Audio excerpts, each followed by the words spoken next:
মোহাম্মদ জান্নাতুল বৃষ্টি, পড়াশোনা কোথায় করা হচ্ছে? জগন্নাথ ইউনিভার্সিটি। মঙ্গল কাব্য নিয়ে আমাদের কয়েকটা প্রশ্ন ছিল।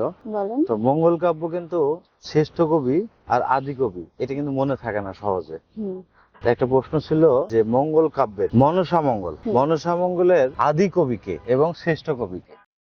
এটা তো অনেক আগে আদি কবি বলতে প্রথম কবি, বুঝতে পারছি। আদি কবিকে এবং শ্রেষ্ঠ কবিকে 10 সেকেন্ড সময়। এসব তো অনেক আগে পড়ছি অ্যাডমিশনের সময়, এখন তো মনে নেই।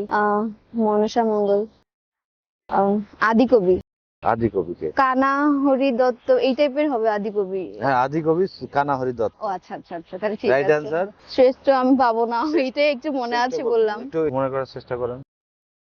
এটা অনেক আগে পড়ছি, সম্ভব না মনে রাখা, অনেক কঠিন লাগে, বলতে পারবো না, সরি। বিজয়গুপ্ত। হ্যাঁ হ্যাঁ, বিজয়গুপ্ত। এখন বলতে হবে আপনাকে যে 30 সেকেন্ড সময় যে এটা কিভাবে মনে রাখা যায়, একটা মনে রাখার টেকনিক দিবেন যেটা সবার মনে থাকে। টেকনিক কি হবে, তুমি তো মুখস্থ করছি, ঢালা মুখস্থ করে ফেলছি। একে তো এই যে মনে নাই, একটা মনে আছে আর একটা মনে নাই, আবার ভুলে যাচ্ছি আমরা। কিন্তু এটা কিভাবে মনে রাখা যায় আজীবনের জন্য মুখস্থ থাকবে? No idea. একটু যদি চেষ্টা করা যায়। মনসা মঙ্গল, মনসা একটি দেবীর নাম ছিল।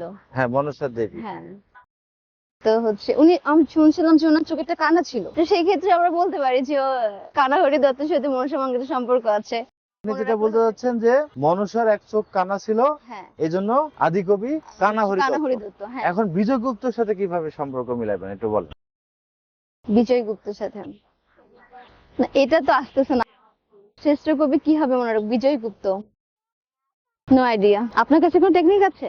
মনসার একটা চোখ কানা ছিল, কানাহরি দত্ত। হুম। ওকে, তো কানা থাকা সত্ত্বেও সে তো শেষ পর্যন্ত বিজয় লাভ করছে, এভাবে আমরা একটু মনে রাখতে পারি, কিন্তু এটা আসলে হয় না, তারপরে আমরা মনে রাখতে পারি। হ্যাঁ, মানে দেবী হিসেবে সে অন্যান্য ইয়েতে বিজয় লাভ হ্যাঁ, করছে। সে তার পূজার জন্য অনেক পরিশ্রম করে সে বিজয় লাভ করছে। সেই ক্ষেত্রে আমরা বিজয়গুপ্ত মনে মনে রাখতে রাখতে পারি। পারি, এভাবে রাখা যায়, সম্ভব। তাহলে আপনি একটু ক্যামেরার দিকে তাকায় একটু টোটালটা ক্লিয়ার করেন।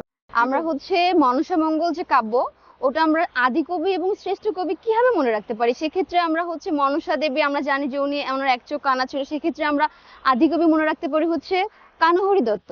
এবং শ্রেষ্ঠ কবি কি, উনি তো হচ্ছে একজন দেবী, তো ওনার তো যেহেতু পূজা করেছে, উনি বিজয় লাভ করার যে কোনো ইয়েতে তো বিজয় অবশ্যই লাভ করছে, সেক্ষেত্রে আমরা ওই ক্ষেত্রে মনে রাখার টেকনিকে আমরা বিজয়গুপ্তটাকে শ্রেষ্ঠ ওইভাবে মনে রেখে আমরা তাকে মনে রাখতে পারি যে হচ্ছে মনসা মঙ্গল কাব্য শ্রেষ্ঠ কবি হচ্ছে বিজয়গুপ্ত, এইভাবে মনে রাখতে পারি। আপনার টেকনিক আমার ভালো লাগছে, হ্যাঁ, অনেক সহজ ছিল। এখন বিষয়টা হচ্ছে যে এইভাবে মনে রাখলে কি সহজ হবে? হ্যাঁ, আমার মনে হয় এইভাবে মনে রাখলে, যদি বুঝে আমরা মনে রাখি তাহলে সহজ হবে। আর এমনি মুখস্থ করলে আসলে মনে থাকে না, যেমন আমরা তো পড়ছিলাম, আর তো এখন তো মনে নাই নরমালি।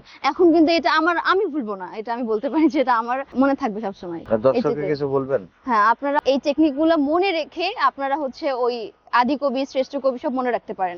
জীবন ম্যাথডস এর পাশে থাকবে, লাইক শেয়ার করবেন এবং খুব সহজে যাতে মুখস্থ করতে পারেন, মনে রাখতে পারেন, এই টেকনিক গুলো আপনাদের শেখানো হবে। ভালো থাকবেন।